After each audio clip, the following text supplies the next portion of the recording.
With no further ado, Kristen Allen from Epic. Thank you. As soon as you mentioned cell phones, mine started ringing. So airplane mode. So keep it up here. First off, I want to say thank you to the GDA. Thanks to the IPA. Thanks especially to Tripwire for having me here and for shipping all these awesome games in the engines that they use. They're awesome. So very excited to finally meet some folks from Tripwire. So I am Christian Allen. I'm the Unreal Evangelist for North America at Epic Games. And I've got a little presentation here that on using licensed content in your games. So before I get started, I'd like to get kind of just a read on the room of kind of where you folks are coming from. How many folks here are in active game development? So most of you. How many have used or are familiar with Unreal? Okay. How many use GameMaker? Wow, there you go. Okay. And Unity? Okay, that's all right. You follow the red text? No. I'm just joking. So this presentation obviously is focused on Unreal. That's what I build in, but it does hopefully apply to all developers using all licensed content. Some of the lessons in here are ones that I learned the hard way, and hopefully it provides some information for you. So I've got a little bit of a presentation, and then I've got a little demonstration of a project that I built using licensed content that I can show you. But first off, we do have a contest. Someone mentioned the contest, so I have 5 Unreal shirts here. The sizes are a little not the best, because we're getting close to GDC, and that's what they make all the shirts for, so I haven't got them replenished. But if you tweet at me, at Serellan, S-E-R-E-L-L-A. Use our phone. I get a t-shirt for that? Well, you're asking. But if you tweet at me at the end, I'll just that you were here, and that I'm awesome, and that you give me a raise, then you'll enter in to win the t-shirt, and I'll log in and check that out. So there's also some stickers and stuff outside, some swag and some stickers and pins and little the camera covers if there's any left. It's really cool to keep the FBI from watching and whatever you do. So let's see, and that's my LinkedIn. That's the Christian Allen designer. Just search Christian Allen. I am the game designer, not the MMA fighter on LinkedIn. And in Facebook, we don't need to be Facebook friends. But first off, a little bit of background about me so you know where I'm coming from. As an Unreal Evangelist, usually the first thing I joke about is that what I do as an evangelist is I spend the first 30% of my time explaining what an Unreal Evangelist does, especially to people at Epic. That are like, what do? You come in here and then you go out and talk to people. And so what I do as an evangelist is, first off, I do things like this. I try to do boots on the ground. Meeting with developers. My focus is on indie game developers using the Unreal Engine, so what we call the UL licensees, folks that download the engine and start making games. Obviously, our revenue model is based on royalties. So we make an engine, you download it for free, you make stuff, you sell that or monetize it in some way, shape, or form. And after the first $3,000 USD per quarter that you make, there's a 5% gross royalty on your revenues based on that. The great thing about that for me is, as an evangelist focusing on indie games and indie developers, all the way from hobbyists all the way up to AAA indie, is that I just want to help people ship games and generate revenue. And so whatever I can do to be a resource to game developers, whether it be connecting people with the right folks that they need to talk to, whether it be helping people do contract negotiations, or get introduced to publishers, or give advice, or give feedback, help with technical issues, get people the answers that they need. Basically, the more that I can do that, eventually someone's going to build and ship the next Minecraft in Unreal, and my name and our Salesforce tracker will be right at the bottom, and contact by Christian Allen, and then that'll pay for my position for the rest of my life. That's my goal. But what I do like is that I can be authentic. There's not a certain type of licensing model or anything that I'm trying to sell or push people into. I can just say, yes, use this and make money doing that, because then we're good. So it makes life a lot easier for me and allows me to be authentic. And so, my background, I'm a game designer by trade. I got into the industry in the late 90s as a modder for Rainbow Six, and got hired at Redstone Entertainment. I was there for about 5 years. As a game designer, moved on to Bungie, where I was there for a couple of years.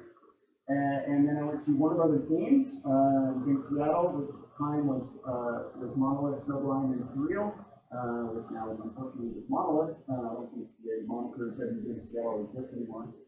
And then for about 6 years, I ran my own studio called Serellan out of Seattle. So with that background, I kind of touched on all sides of the table. I've worked in first-party AAA, I've worked in third-party AAA, I've been on the publishing side, I've done due diligence trips. I've sat at big tables with Peter Jackson and George Miller, and I've been on the other side of the table as the indie dev, negotiating contracts, signed publishing deals, shipped my own titles. This is my kind of portfolio. Like I said, I started on Rainbow Six very quickly. I got hired to work on Rainbow Six on the PC, which was my dream for life. And that lasted about 3 months, and then I got moved over on the Ghost Recon on the Xbox, which at the time I was like, what is this Xbox thing? My console for kids. That turned out to work out okay. Pretty soon I got moved up from assistant designer to lead designer to creative director on the Ghost Recon franchise.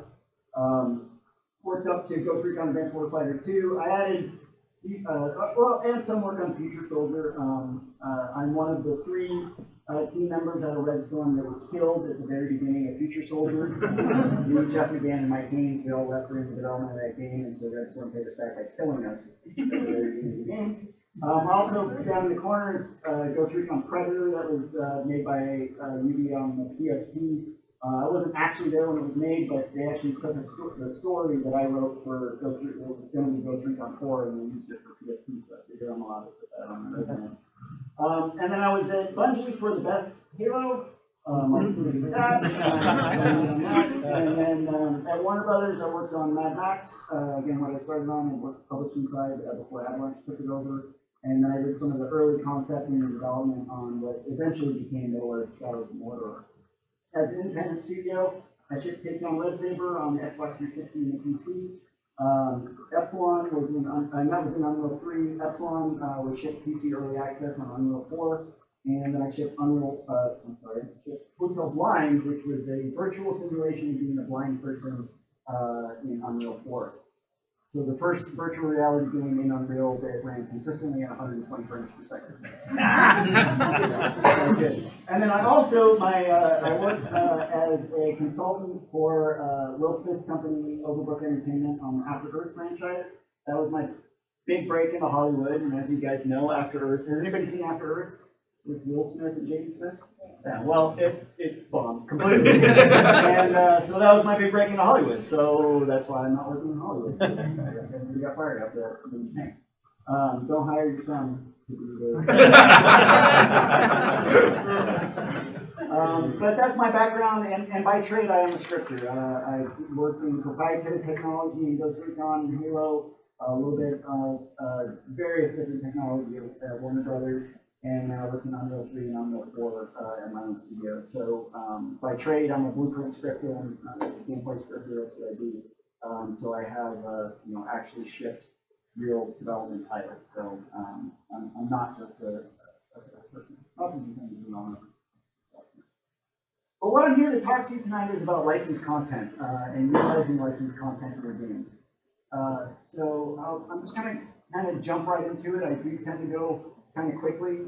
If I run too fast through the PowerPoint part, which isn't very long, then I'll just have more time to delve into blueprints and look at various aspects of the game that I have and answer questions. So that's good. So when I say licensed content, what do I mean? The main thing that I'm talking about is content that's created by someone that's not your team. So most of us that have been in the industry for a while are familiar with outsourcing. Traditional outsourcing is, you have too much content that needs to be built for your team, so you contract with another studio to build content to your specifications. Sometimes that's integrated with your pipeline, sometimes that's exterior from your pipeline. Most outsourcing deals and projects are on a case-by-case basis. Whether you're working with dedicated outsourcing houses like, say, Virtuos or Liquid or someone like that, or you're contracting with content, things like that. The difference between outsourced content and licensed content is that licensed content is generally not built specifically for you. It's generally content that's sold on a marketplace to multiple different people, and you're getting that content and utilizing it within your game. So the idea of licensed content outsourcing has been around forever. I mean, it really is the same thing, except with licensed content, you usually just get what comes in the package, and you have to deal with that. So the first thing in licensed content is obviously what I'm going to focus on mostly today is engine-specific marketplaces. So there we have the Unreal Marketplace and the Unity Asset Store. And the main differentiator of Marketplace and the Unity Asset Store is that content is built specifically for the engine that you're using. So if you're using Unreal and you're going out to the Marketplace and getting that content has been built and vetted and approved and used specifically for the Unreal Marketplace, or for the Unreal Engine. Although there is a lot of latitude in how to use that content. I'll talk to that a little bit later. And same with the Unity Asset Store. It's assets that are built specifically to be used in Unity. The next category is stock content sites. The biggest example of this is TurboSquid. Stock content sites, the biggest difference between something on TurboSquid and something in the Unity Asset Store or the Unreal Marketplace is that it's generally designed for broader use. You might have content that's just a high-resolution model that's designed to be used in high-resolution things, whether that's still imagery or animation for TV or movies or anything like that. And the biggest difference there is that you have to be a lot more diligent about whether that content is useful for your game and usable in your game. If you're making, your zoo simulator and you see these cool animals on TurboSquid, they might look really good, but if that lion on TurboSquid has the same poly count as your entire level in your zoo, then it's probably not going to be too useful for you in your game unless you're using it for some other reason. Price-wise, you don't run into too much of a difference. I mean, the markets have pretty much evened out when it comes to traditional models and things like that. The marketplaces, everything's relatively low cost as far as actual purchase price. And then we have traditional content. When I say traditional content, I'm usually, most of the time, you're talking about music or maybe photo reference, things like that. Music licensing obviously have been around forever, longer than games have even existed. And so that marketplace, places like Marmoset, or whatever that site's called, there's a ton of different music and sound licensing libraries that you can go out and do different licensing aspects. There's different things with each of these sources of content that you need to take into account, and I'll talk about some of that a little bit later. But generally, with traditional content like music and photo reference, you're going out and you're getting a very specific license for a very specific piece of content for a very specific license use. And really, what you need to be extra careful there is to really spend the extra due diligence to ensure that the license that you're purchasing, or especially things like music, line up with what you're going to be using for.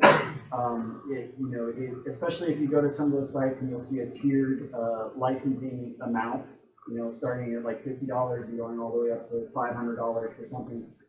You really need to make sure that you're paying for the right license, and it's oftentimes not worth it to try to cheap out. If you get your announced trailer pulled off YouTube because you didn't properly license the music for it, then it probably wasn't worth saving $300 at that point. So things to think about when it comes to that. I also like to touch on photo ref, just because again I have personal experience as an indie getting hosed on this. You want to make sure that it's very common in the industry when we're working on concept art and things like that for artists to go out and gather photo reference put things together, maybe do paint overs, things like that. You need to make sure that any content that's being straight painted over is licensed. The original photographer owns the license to that image. It's generally how copyright works when it comes to imagery. The best example of someone that did not do this is the person that decided to do the paint over of a photograph of President Obama for a campaign poster. So the very famous paint over of President Obama that was done in red, white, and blue. The person that made the paint over for the campaign didn't license the original photograph. They then got sued for quite a bit of money. The courts decided in that specific case that it was not fair use and it was not a big enough change from the original photograph for them to be able to claim that it was an original work. I ran into this personally where, as an independent developer, went out and we actually bought some photo rep from some site and didn't do any research or anything. I think I spent a couple $100 and bought a big pack of photos. Hired a concept artist separately, and he had said, "Hey, I can do this concept piece that you want for this amount, but if you give me some photo rep to do paint overs, it's going to save you this amount of time, going to save you this amount of money." I'm like, "Sweet, that's awesome." I bought these off this bulk image site. Here you go. We did the paint overs. I released them, and then within I think less than a day, I got an email from a Reuters photographer that said, "I own the copyright to that," and I went, "Oh, that's not good, but I bought it from this site." And he said, "Well, I didn't sell it to that site, so I don't care. I own the copyright to it." And when someone from Reuters is contacting you, then you're like, "Okay, well, I'll pull it down, and I'm sorry," and ended up going back and then relicensing other photographers directly from other photographs directly from a photographer who I actually didn't know that that person was actually licensing out content for my second round of concept art. So I ended up, all the money I spent on the first round of concept art just went in the cracker because I couldn't use it for any promotional things, couldn't use it for anything. And that's especially important for indies, because we do tend to reuse assets. It's very common when you're making concepts and movie reels, things internally for development. We've all use that stuff internally, but if it's ever going to be released externally anywhere, you need to make sure you own the license or you're just setting yourself up for a lot. It's definitely not working. So, things that you don't think about sometimes. So, why should you use licensed content? And the first reason is the title of my talk, because it sounds cool, is to accelerate your game development. As smaller development studios and indies, you want to get the most use out of your team and your time, right? When you don't have 600 people and hundreds of millions of dollars and 5 years to work on a project, on that triangle of time, quality, and budget, time is usually time being other people's time that you're paying money, or your own time is the most important thing. And so the example that I like to use a lot is rocks. We've all built a lot of rocks in the games industry. We've got some great looking rocks out there. They're awesome. And I know some artists that just love to make rocks. Well, not too many, but there's some, right? But they love to make rocks. Water is another great example. As an industry, I don't know how many millions and billions of dollars we spent on water. But the example I like to use is that if you're, say you're building an open world game, and it's set in the ancient Aztec civilization. So your player is going, whether it's time travel or it's set back then, that's the setting of your game. So an open world game in ancient Aztec civilization, you're going to have some awesome Aztec temples, you're going to have Aztec characters, you're going to have Aztec costumes, and then you're going to have a lot of trees, you're going to have a lot of rocks, you're going to have a lot of just huts and things that need to populate the world. But what you want your art team focusing on is those key Aztec assets. That's what's going to be in the key art images of your game. That's what's going to be on the articles that are published about your game. Nobody's going to go, no game press person is going to go off and just take some screenshots of like rocks and a tree stump and be like, "Oh yeah, this just looks wonderful." That's more background type stuff. And so that's the kind of thing where you can go out and really save your team a lot of time and license content that's not the key focus of what you're doing. So really what you want to do, and the reason why I use the term accelerate is because you're really building, filling out that content to allow your team to focus on the core of what you're trying to do. So this can apply to art assets, but it can also apply to things like blueprints in Unreal Marketplace. You can download blueprints that can help you either build out something that you maybe don't have the skill set on your team. You know, things like UI. I mean, how many people in here have worked on system configuration UI screens? That's it? I thought more people would. They suck, right? Like, they're terrible. Like how many times do we want to put, you know, FOV sliders into games, especially FOV sliders?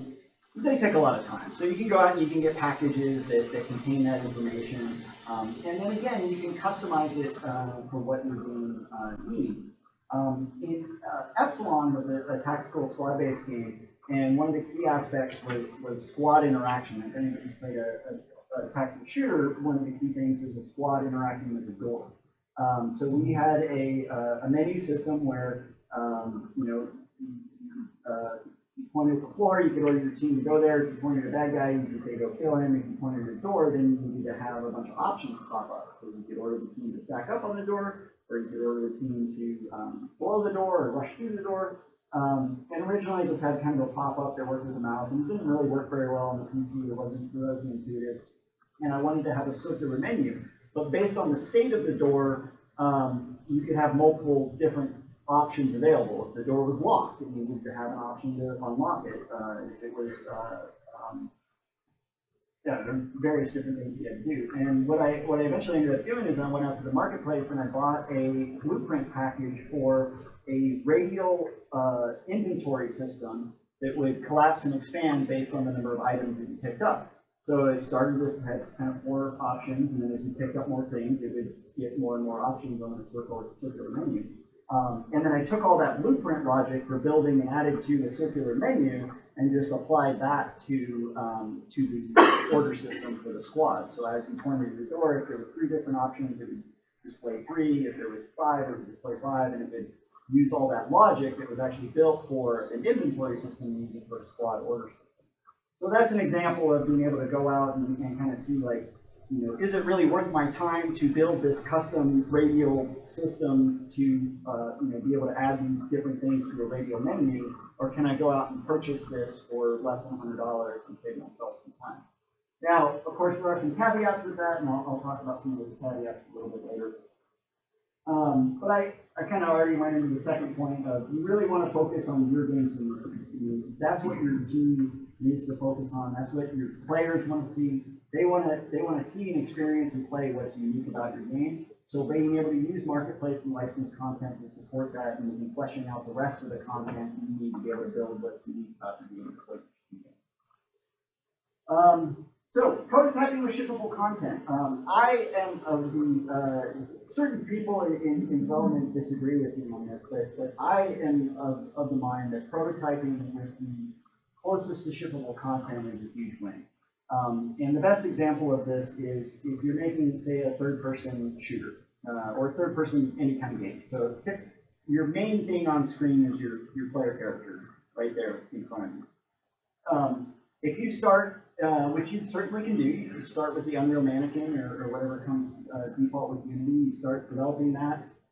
You're coming up with all the combos and the moves and putting all these cool animations on top of them, and it's looking awesome. And your art team is making your beautiful corner and building everything to look awesome. And you're like, great. You do your presentation, you know, you do your Kickstarter or whatever. You get your certain point, and you're like, everything looks great. And it runs 60 frames per second. And then your art team comes along. And you're like, okay, we finished the character. Let's put the character in, and then, right, your optimization's down the tank because you didn't take into account what the budget was for that character. Now, if you're smart and have everything planned out, you hopefully would have already figured that out. But there's plenty of times we've all seen when, you know, that cool new effect gets in or that cool new character gets in, or your frame rate tanks and you have to go back. Now, if you start with a shipping character, say one of the Paragon assets that I'm going to show you here in a little bit, and as a team, you look at it and you say, cool, the quality level of that character, the budget count for that character, the amount of materials that's on it, you know, all the things that take up the budget for that character, that's going to be our end product. And then you start prototyping with that. When it's time to bring in the character that your team actually built and swap them out, then you're not going to have any problems with budget. There's a lot of things gameplay-wise I'll talk about too that you can run into, or that you can expose when you're prototyping or shippable content that you might not run into when you're working in Gray Rock. We've all gone through the pain of, you built your gray box, you built your vehicle corner, you show it to the publisher, they think it's awesome, and now you got to do that part where you actually start building for real. And that can be a really, really painful process. But the more that you're using shippable level content, even if you're never going to ship with it, if you go out and buy a material pack of a bunch of shaders that you bring in and you use for the environment team when they're building out the original gray box for the levels, and you segregate it, you track it, and I'll talk about that a little bit later, then it's gonna lower the pain points for those items. And then you run into a lot of gameplay things too, like length of animations. I'll talk about that a little bit when I get to the Parachute demonstration. But one of the things that we prototyped in Halo Reach was the assassination move. So if anybody's familiar with Halo Reach, or I think they still do it in the newest Halo, but we had a system where, in Halo 1 through 3, if you ran up behind someone and you melee'd them, you killed them, and that was awesome and cool. But we were in early pre-production, we were playing with a system where we'd taken the vehicle mount point off of the vehicle, where you could like jump on a vehicle and stick grenades in it, and we stuck it on the back of a biped. And so you could run behind another player and you could press a button and jump on the back and like stab them in the head. That's pretty cool. Like everybody likes that. And of course, then we had huge design arguments of why would you do that, because it's way less efficient. And I said, well, because it's awesome. And yeah, some of the other Bungie designers were like, that's no serious multiplayer player would ever do that. And I think I'm right on that one. But the key aspect with that, the key gameplay element, the key gameplay networking, everything was, if you ever look at the assassination moves, all of them kill on the exact same frame. So basically, the player will do a move, or the killer will engage, the animations will sync up, one player will come back, and then he'll do a kill strike. And when that kill strike hits, whether it's stabbing him in the head, whether it's breaking his neck, whether it's throwing him down and breaking his head between his legs, or sticking a grenade down his throat, all these different ones, they all kill on exactly the same frame. And the reason that needed to be was because at any point up until that point, the attacking player, if they get killed by someone else, the defending player gets released and is alive. And at any point after that frame, if the attacking player gets killed, the defending player is also killed because that kill strike has been made. So my point there of prototyping the shippable content is if we had just had a meter bar that was just like play meter, and then now one player is dead. One, nobody would have said, "Oh my gosh, that's awesome," because they would have just been like, "Yeah, meter bar," and then this other person is dead. And when you describe it in a technical standpoint, like I have this choice: I've come up behind a player, I'm behind them, their back's to me. If I tap B, they will instantly die. If I hold B, then it will take me like 3/4 of a second to kill them. Doesn't that sound awesome? No, it doesn't sound awesome. It's like, why would I do that, right? On paper, there's no point in doing that. But if you show someone, hey, if I come up behind someone and I hold B, and it takes me about 3/4 of a second, but I jump up on their shoulders and I pull my knife out of my sheath and I stab them in the side of the head and they make running kills, and I have to stop myself because I can't use the term we used to use when players would move over a fallen enemy and perform a certain action. It's like doing that, only institutionalized in the game. So I call it institutionalized that action. And it has a very profound effect. But so the point, coming back to prototyping and shippable content, is because we already had all the animations from the vehicle boarding and all the various different things, and put that into a playable state, and people could see it and look through it, it was awesome. One, it got approved, and two, we were able to very quickly as a team decide, okay, the timing of this, the animators could say, okay, well, I need enough time until that kill strike for this to look cool, and the gameplay designers could be like, no, that's way too much time, and then they plot what we see. And then eventually settled on that time, and then dozens and dozens and dozens of animations that were used for that move were created. By having that shippable content to start with, we were able to prototype that feature in action. that's a long example of prototype image. The other thing that's a possibility is supporting your project during development. I was just recently talking with a studio that's working on a medieval RPG and RPG/MMO medieval game, and they had a very large skill tree for their weapons. So it's a class-based game, kind of standard RPG classes, but just a really gigantic skill tree, like huge.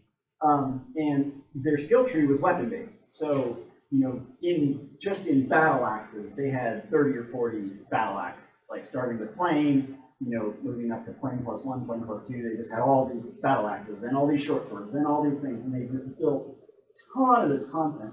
And what they ended up doing is taking their low-end content, not low-end from a quality standpoint, but low, like not their hero weapons, and they put those into content packs, and they were selling them on the Unreal Marketplace, and they're actually generating a reasonable amount of revenue from those content. And generic short sword A, a lot of people aren't going to be able to tell generic short sword A in 10 different games. I mean, there's only so much variation you can get on a sword that's designed to look plain, right? They still had their hero weapons. They kept those through the games. Again, focusing on what their games what made their game unique. They kept that internally, but they went ahead and sold weapons. They sold a lot of blacksmith items.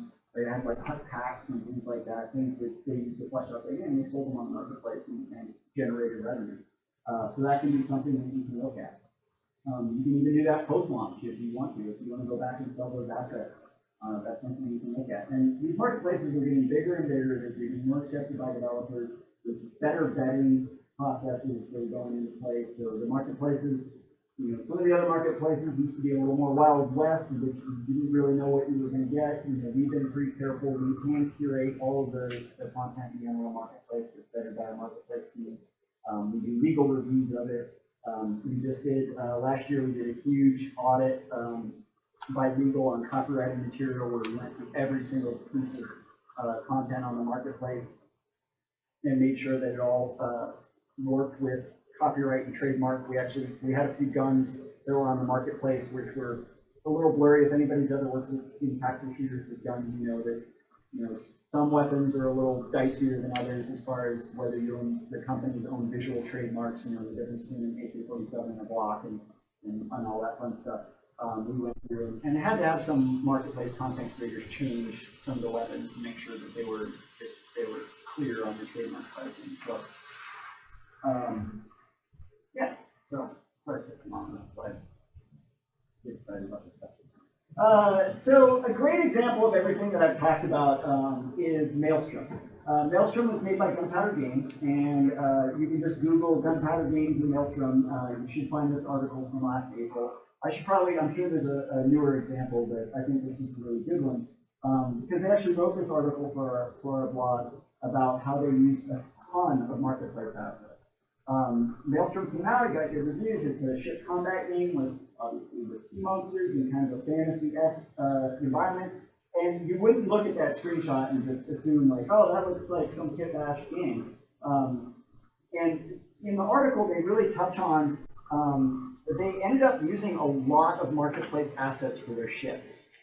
But none of the marketplace assets that they used for their ships looked like that ship. They went out and got a lot of different architectural and some ship-based stuff, but a lot of just architectural assets that they purchased off the marketplace.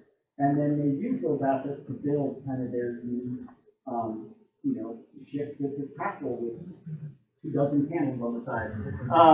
And all that kind of stuff. So they really did. They used a lot of rocks. They used a lot of waters. They used a lot of the background buildings and things like that. Were from different packs, and they were just really creative about going out and gathering this content, and again using it to support what was unique about their game. So nobody really complained about it. There was no problems with it. It really just helped accelerate their game development. So it's a great article. You should check it out and definitely check out the game because it's an Unreal and that's awesome. So things to keep in mind with licensed content. There are some, not necessarily downsides, but things to have an open mind or be realistic about when you come into using licensed content. The first thing that I recommend is definitely doing your due diligence on segregating if possible, and at least tracking your licensed content. So my example on this is your art team's plugging along, environment artists are doing their thing, and doesn't matter what kind. We'll say vehicle artists. The vehicle artists, I always bag on environment artists. The vehicle artists are doing their thing, and you go out and find this really awesome materials pack. This great hard surface materials pack that you're like, hey, I think this would be awesome. You know, save us a lot of time. You won't need to do, you know, the unlockable shiny colors on the tanks, and that'll be awesome. And they're like, great. So, you know, producer buys the pack. You know, whoever integrates it into your Perforce depot. And then the next thing the art team does is you move this material over there and put it into this directory and move it over here, because this is how we organize everything, and everything's all over here. And that's cool. That's nice that you can do that, rip it all apart and put it into your pipeline. But there's oftentimes that you're going to want to be able to go back and know where that content is. You know, the most basic reason is that content gets updated. So a new version of the engine comes out, there might be blueprints or some kind of material shader stuff associated with that content that's going to get updated by the content creators. And if it's in an easily accessible location and segregated off, then it makes it really easy to just go out and update that content with the latest version. The next reason that you may need to know where it is comes back to more traditional licenses with something like music. Again, what I was talking about earlier with music, you may have a lot of licenses for music will only be for one specific thing, one specific product. So you may have paid X amount for X amount of seconds of music. Even if you hired a composer to do it, signed a contract with them, you might not be able to use that for a second commercial project unless you renew that license with the original composer. And a lot of times they're really cool about it. You're just like, hey, I want to use your music again for Title II. We'll hire you to do this new music for it, and as part of that, we'll pay you X amount, and we'll use all the original music, in there, and that's great. But if you, say license a footstep pack of 200 footsteps and chopped it all up and put it in your game, and then your audio team also made an additional 500 footsteps and mixed them all together, and now you're like, okay, now I'm going to make the sequel. Which footsteps do we own the license to? I don't know. We didn't keep track of it. We didn't organize it. Well, do we risk that, someone may have an actionable lawsuit against us for reusing content that we don't necessarily have a license to for the second one? Or do we re-record all of those footsteps? So just, again, tracking, segregating that content can save you time. And then the third thing may be, say if you have a publishing deal and you have a publishing deal for one title, you ship it.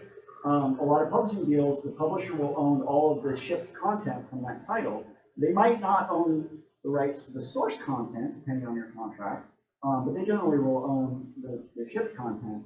So when you're going to work on a sequel, or not a sequel, but your next game that's also in the same genre as the game that you had published, and you want to reuse some of those assets, you need to know which assets you have the rights to and which assets may still be owned by a different publisher. So that either you don't get into trouble one way, or you don't just scrap a bunch of stuff that you didn't need to scrap that you could have reused if you had that content segregated. So how your producers should do that. Triple check the license. Again, you're pretty good with the marketplaces. I can't speak to Unity, but the way it works in Unreal Marketplace is really straightforward. If you purchase an asset on the Unreal Marketplace, then you have the right to use that asset however you want.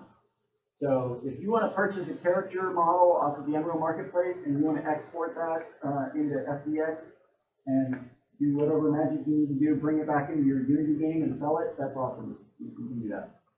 If you want to use it in a TV show, that's awesome. If you want to use it in print, you can do that. If you want to make a web ad, you're good. You purchase the asset, you own it. That's how the license is written. Or the content that Epic gives away for free, like some of the Paragon content that I'm going to show here in my rapidly diminishing time, is that that content is only licensed for use in Unreal Engine. So it's very clear. It'll say right on there whether it's, it'll say only licensed for use in Unreal Engine. So that means if you generate a game in Unreal Engine, if you generate a TV show in Unreal Engine, if you generate a print ad in Unreal Engine, if you generate a simulator that you're getting to the school in Unreal Engine, you're all good on that. But you can't take Epic assets that you use for free, export it, bring it into Unity. Sorry. I had a question on that. I don't know if this changed since the last time we got an answer from Epic on it, but what about if you want to release a modding SDK of the game? So that's a good question. If you want to release a modding SDK to your game, the one thing you can't do, which I was about to segue into, is you can't resell marketplace assets in the marketplace. So you can't buy a material pack of 100 materials, take 20 of those, put them into your material pack, and then resell that material pack on the marketplace. For the modding SDK, I would want to follow up on the specific asset. Obviously this is legalese, so you never want to give a full legal answer. But as I understand it, as long as you're releasing the only game-ready asset as part of your mod SDK and not the original source content, then you're good to go. So, obviously, if you want to release, 100 different skins for your character that are using materials out of your material set, that would be different than just having the base material set in your mod kit that then anybody with Unreal could then import that material set into their version of the material set or their version of the engine, and now they've essentially ripped content out of your mod that you actually purchased, from someone else. So that's where it does get a little dicey there. Good question. And then, like any third-party content, just like with outsourcing, just like with any third-party software that you're going to use to save you time and effort, you want to think about the cost of integration. So, producers and designers like me, we see pretty stuff on the marketplace and we're like, awesome, I'm going to buy these weapons and they're going to be great, they look cool. And the art team goes, you don't understand, we have a custom material that we built for everything else and it's going to take us time to go apply that material set, back to these other things. So you just need to do your research, understand how much time it's going to take for you to get those assets to match the art style of the rest of your game, how much time it's going to take if you're planning on upgrading engines and you're purchasing blueprint sets. There's going to be time either waiting when the new engine version comes out for that content creator to update their content, or the possibility that they never update their content again. And your team is going to have to do that support if something in the engine changes on the new version to support that. So again, just like any content, time is not free and maintenance is not free, and just just think about that when you're planning and doing anything. It's really easy to look at something and just go, oh, this solves all our problems for $120. Awesome. There's probably going to be more work in it than solving all your problems for $120. Take that into account.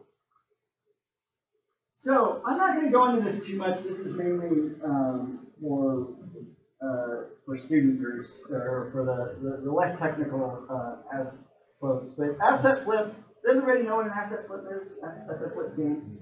Okay, well that's kind of the elephant in the room that a lot of people bring up, right? We've seen some relatively high-profile cases where someone went out and found something in the marketplace and then found the asset in the game and took a screenshot of the asset in the game, the asset in the marketplace, and said, look, this AAA game is ripping everybody off because they just bought this entire level from the marketplace and hit export, and now they're selling it as DLC or whatever.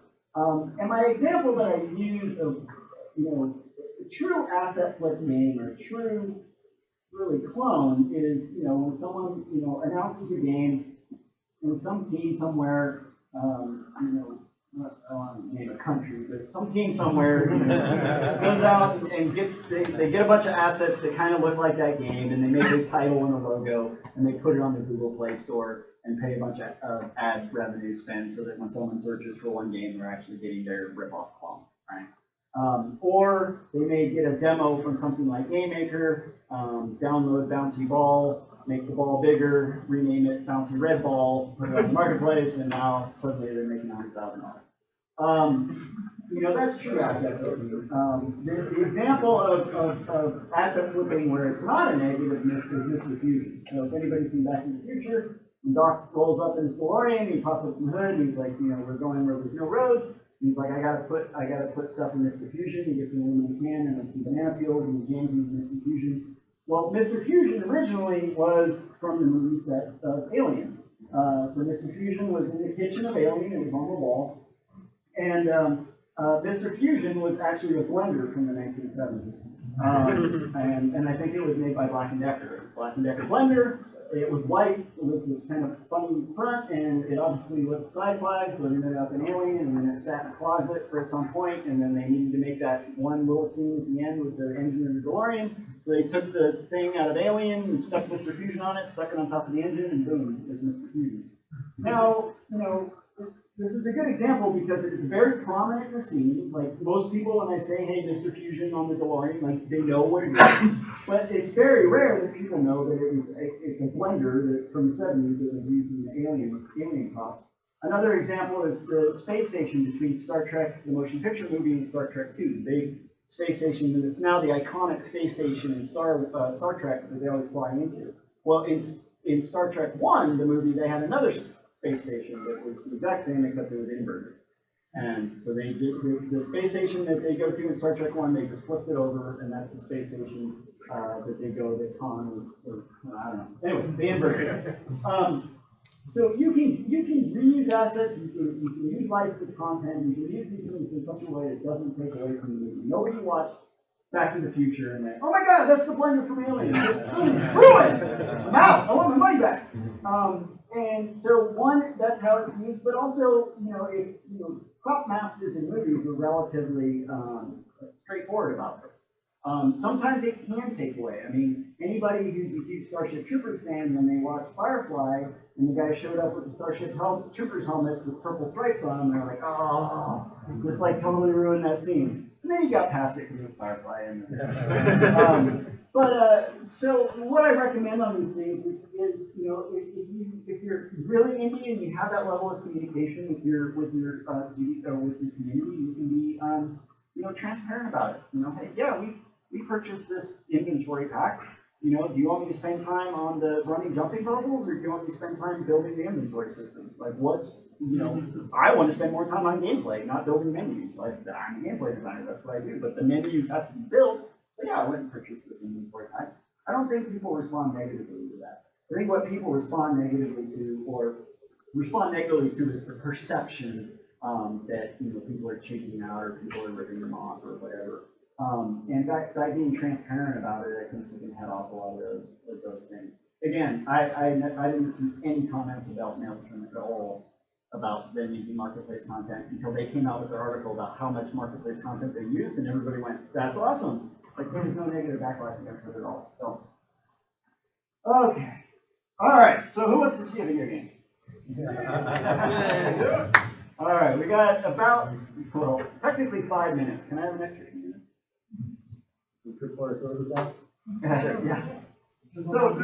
Yeah. So Parachess is a game that a project that I've been building that I've used as a demonstrator mainly for blueprint scripting. And my original blueprint demo that I put together was all about doors, because I'm a full capture person and I like these doors are exciting.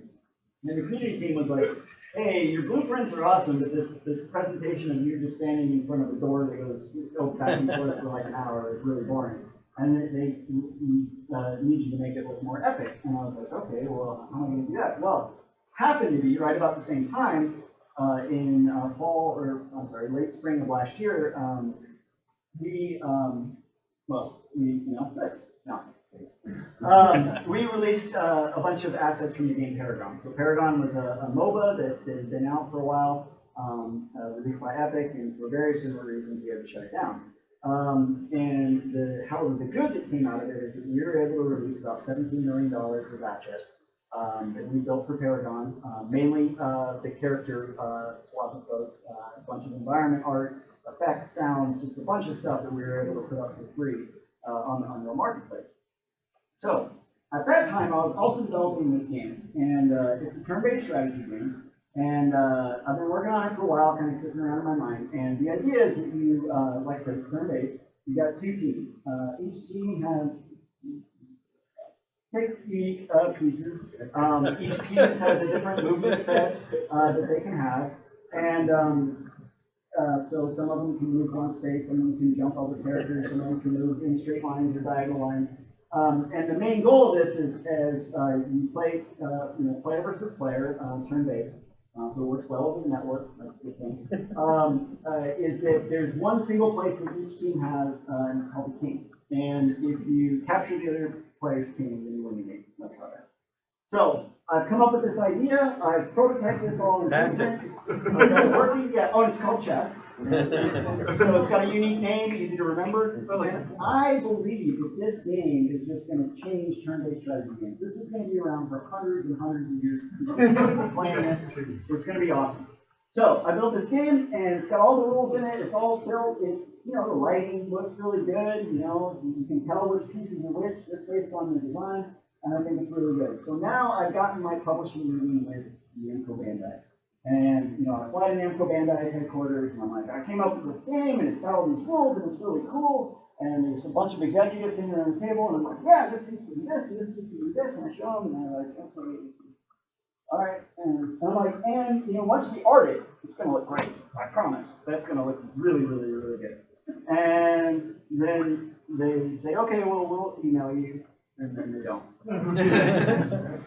So what I decided to do was I took the characters and the assets from Paragon and built them into Parachess. And I actually built all this first. I went back and built the little thing with the blocks. And I didn't really actually invent chess. I found that on the internet. Seemed like a good idea, and I couldn't find who owned the trademark, so I figured I'd steal it. Like all good game planning. So let me just show you real quick. We don't have a ton of time, but this was all built by me in blueprints in Unreal Engine. The first half of it took me about 2 weeks working on it part-time. And then I spent probably about 2 weeks, person-hour time to actually build the structure of everything. And then I've probably spent now 3 times as much of that time trying to implement all the rules of chess, because chess is like way more complicated than I thought it was going to be. I really should have done checkers. But I'll just give you just a little bit of a demonstration of the impact that prototyping with shippable ready characters can bring. So you saw what I presented before. Now, everything that you see in this scene, everything in this scene specifically, in this level, is all free to Unreal on the Unreal Marketplace. This is all Paragon assets with some of the kite demo open world assets that we built. So everything from the rocks to the animated flowers and trees reacting to the wind, to the high resolution characters. With sweet clock physics in here that seem to react to the food flying around. And all of the animations also. Now, of course, I am a game designer, so I do fun things like, all the pawns are actually using the same animation. I just put them at a very different play rate, a little bit different play rates for the United States, so they're not all the same. The sweet water materials are actual water material on the board. And this is actually primarily 2 blueprints runs this entire thing. So I've got one blueprint called the board, and it builds the board and contains all the chess rules. And then I've got another blueprint that is the tile blueprint, which is each one of these, which actually contains all of the logic for doing the chess stuff. Which I'm going to run a cheat code here and some characters around. And look at that. So the board contains all the rules for the actual chess of what the different characters can do. And the tiles contain all the information of the various animations for death and emotes and things like that. Now, one of the examples that I use for characters that, or for things that you learn in prototyping, coming back to that animation example from Halo, I ran into the same exact animation example here in Code Chess. I use the default emotes that came with the characters, so when they kill a character, they play a default emote. Some of them are way too long. Some of them, like that pawn, are way too short. You don't even have enough time to figure out. So just in implementing those animations, I know that probably the right animation time is about 3.5 seconds. So I'm going to go back at a certain point, I'm going to clean up these animations so they're not, like some of them, there's one for Quang, and it's literally, I think it's 8.5 seconds, sitting there like yogaing, and it's like the most boring thing in the world. And then also I ran into things like cameras. As the camera shifts around, this guy, oh, he didn't do the right one. He has an animation where he jumps out of frame, and so he jumps out of the camera frame and does some twirl and comes back down, and you can't see. But also you ran into issues where the characters were actually in front of the cameras. So you have this character behind the pawn right there would actually be blocking the animation of this character. So every time a capture is made, I actually hide the skeletal meshes of the characters around it. The other thing I was able to do just through prototyping is the nice thing. And the first question everybody asks is like, is that like battle chess? Do they fight? And I'm like, well, eventually, I'll get them fighting. But one of the reasons I don't have that right now is that nothing actually ever moves on this board. Each one of these tiles, I'll go back in here. Actually, while I'm talking, you know, a long time, I'll open up the next environment. Each one of the tiles is basically a cube with a bunch of different material settings for whether it's selected or a threat to the king or just the alternating tile centers. There's a skeletal mesh that's standing there. Default is the mannequin. And then there's the move and depth effects are attached to it. And essentially every time I move characters, all I'm doing is I play an effect, or I play an animation, I play effect, I hide the skeletal mesh, I destroy the skeletal mesh, I create a new skeletal mesh, I add in the appropriate animation for the skeletal mesh, and then I play the effect to cover up the fact that I'm unhiding it, and now I have moved the character. And that's how the blueprints do that. Now, the other thing I have here is the different environments.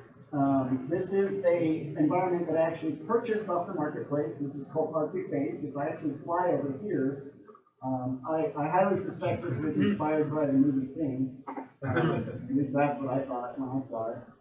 This person made this cool Arctic Base environment set, and I think it was $90.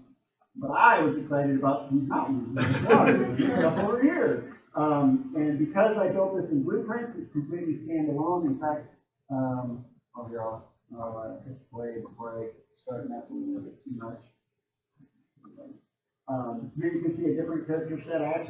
The third blueprint, there's technically four blueprints. There's a player controller blueprint for controllers, input, and there's a fourth blueprint that actually does soft loading and hard loading of the characters because I've got all 7 characters loaded in here and I don't want them all in memory at any one time because that's expensive.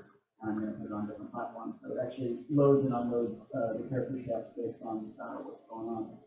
And I also stole this, well, I didn't steal it. The snow effect also came with this pack. Oops, I missed. Yeah. But again, you know, these are all animations that come with the characters. Haven't seen that one before. Okay. Doing his hair. All right. And like this is an example of the material effect that I used to show that the king is threatened by this character. But the environment, because this is built into blueprints, this is the demo environment that came with this environment set that the artist had built to showcase their space. So I just installed it, added it to my project, dragged in my board blueprint, and all of a sudden I have another environment. Now, while that looks cool, I still need to do some optimization. This hasn't been optimized at all. I just took someone else's demo environment and I'm going to it. But if I was doing a presentation about this game that I was trying to sell, I would have this example of multiple different environments, and so I could say, you know what, these are example characters that showcase my turn-based strategy game. You can tell that they're running at, even in this environment, They're running at 20 frames a second. That's pretty good, you know, in development. We went back to the other one, it'd be like 40, but, you know, it's running at a reasonable frame rate. I've got multiple different environments with environmental effects, and I've got, if I jump in here, I've got,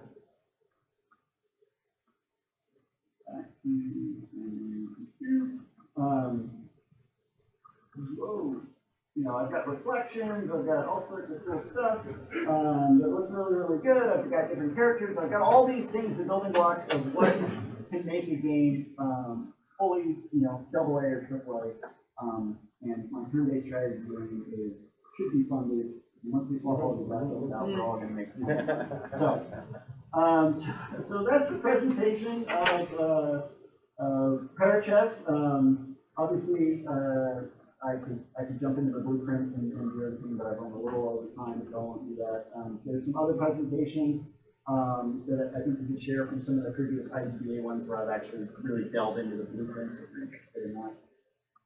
But with that, thanks for your time.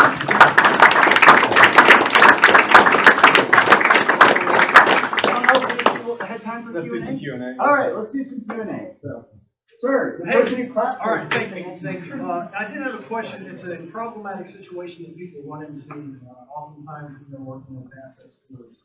And they're pulling down stuff that's more of a program-centric, like blueprints, let's say. So, like you said, that you can, oh, well, the new version of Unreal came out, and also a new version of an asset came out. That's perfect. You bring it in, and everything will become better. But oftentimes, one of the things that you said ends up being the case is if you bring it in, there's an additional development cost to bring it into parity with what your project is all about. Yep. Especially if you've done a lot of custom work. Right. So, do you have any advice for people who do that, and then some later version of this asset comes out, and they're like, yeah, it's got this great feature, but we did all this custom work. How do you manage that? You really, it just has to be something that you plan into the cost of the asset.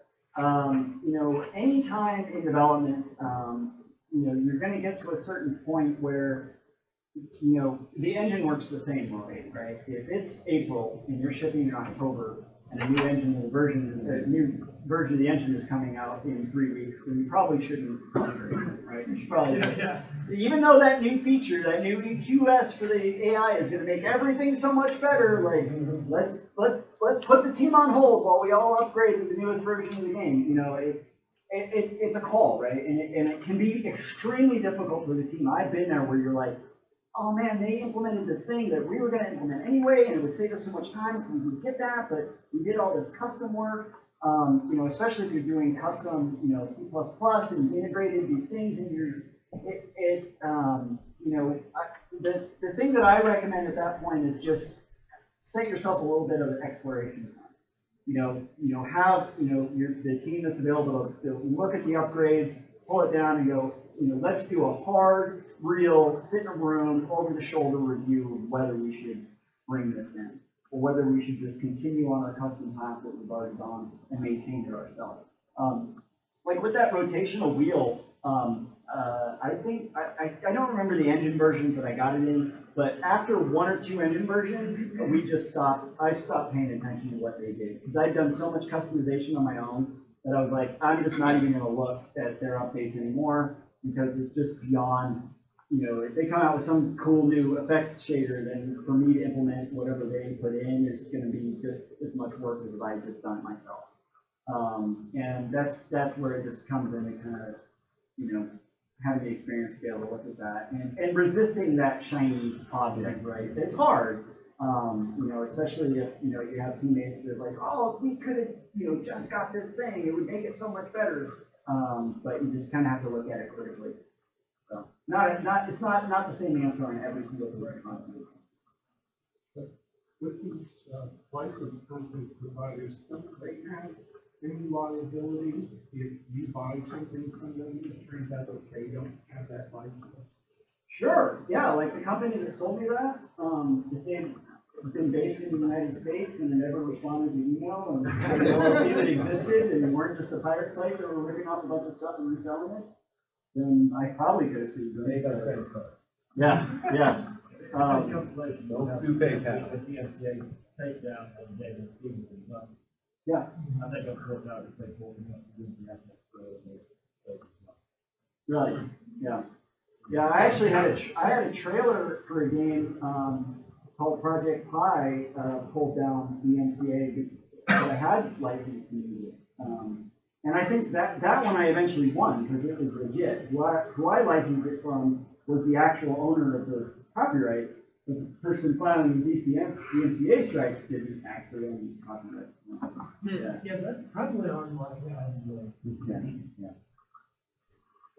I know you mentioned prepared on that a while ago. I don't know if you mentioned that Epic releases in 20 so every month. You're hired. Yes. So Epic has a program, and I should have mentioned that. A couple things to mention on our marketplace. One, we do the same 12%, 88% split that we do with the engine now. We actually did that on marketplace first, and we backpaid all of the marketplace developers all the way back to when they ship. So a few of them went to Disneyland on that. That was great.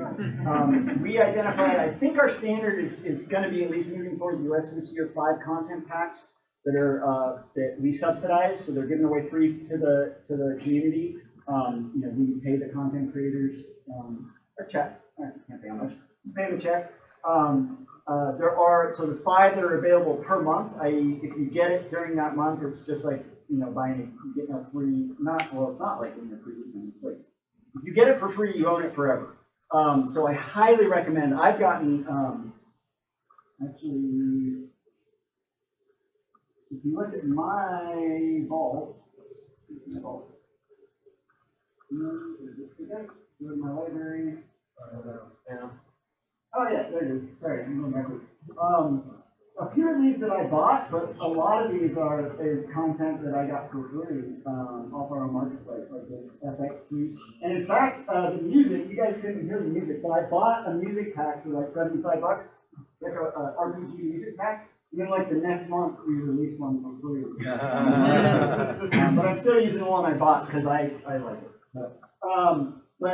So I highly recommend folks, there is no reason, I don't think, even if you're using a different engine, you just go start downloading the free stuff, into the marketplace.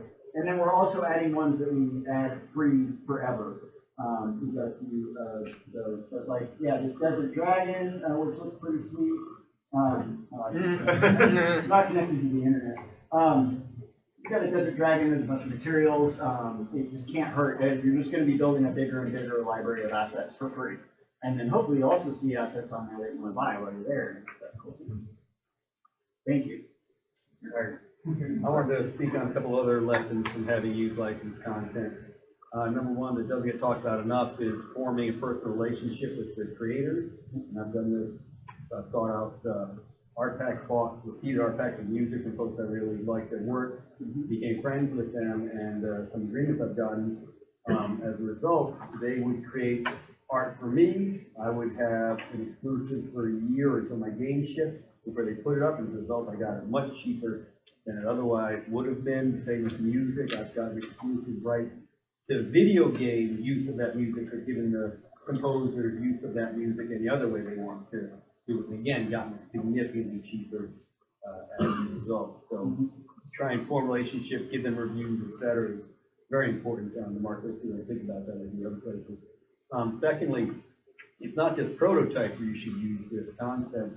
I've had repeated experience with publishers early on where we'll have told them this is an engine demo, we've got blocks in there to represent characters, and the producer understands that, but then marketing sees it, and then your reputation is that ugly game that we're dealing with. So not just prototype, what we started doing was every deliverable came with art that would be in the game in the end, but good looking art that wouldn't get that reputation. That helped us with marketing and everything else. So put that in every build you send a publisher when they know to see, as long as it's not going public.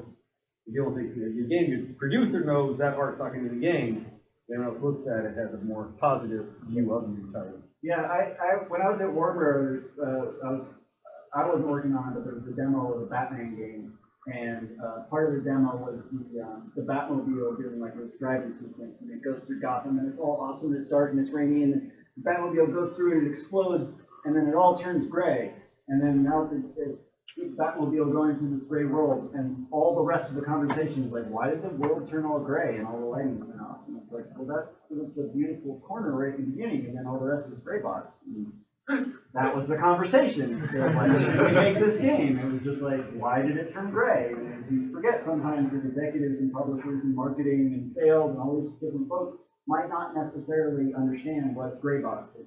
And it's always a line, you know, and that's where the transparency comes in and just being like, hey, you know, I built my sweet chess game and right now I'm using assets off the marketplace, you know, maybe I'm going to ship with that, you know, maybe that's your goal and you can do that. Or maybe we're going to swap these assets out, or hey, you know, these environment assets off the marketplace, nobody is going to care where those trees come from, so we're going to use those, but we're going to swap out all the characters to, you know, your with Mario characters or whatever. Or with your IP, you know, if that's your case, something like that. Probably not specifically with Mario. But if Nintendo wanted to sell them on the marketplace, you know. All right, so I want to give away a shirt or two here real quick. First, we're going to go with Ron Jones, the artist. Woo! I got large, medium, 3XL, and small. What size do you want? Small. Large, medium, small, 3XL. We're all gonna judge your choice. I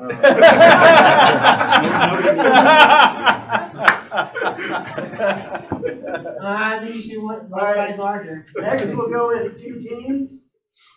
Who's Jimmy James? Is Jimmy James leader? Great. Andrew Greenberg. I'll go ahead and take one. I'll just put in the text if you enjoy it. All right. Does anyone else do it? I was afraid for Al. Renaud? Alright. I got small, 3XL, and medium. Yeah.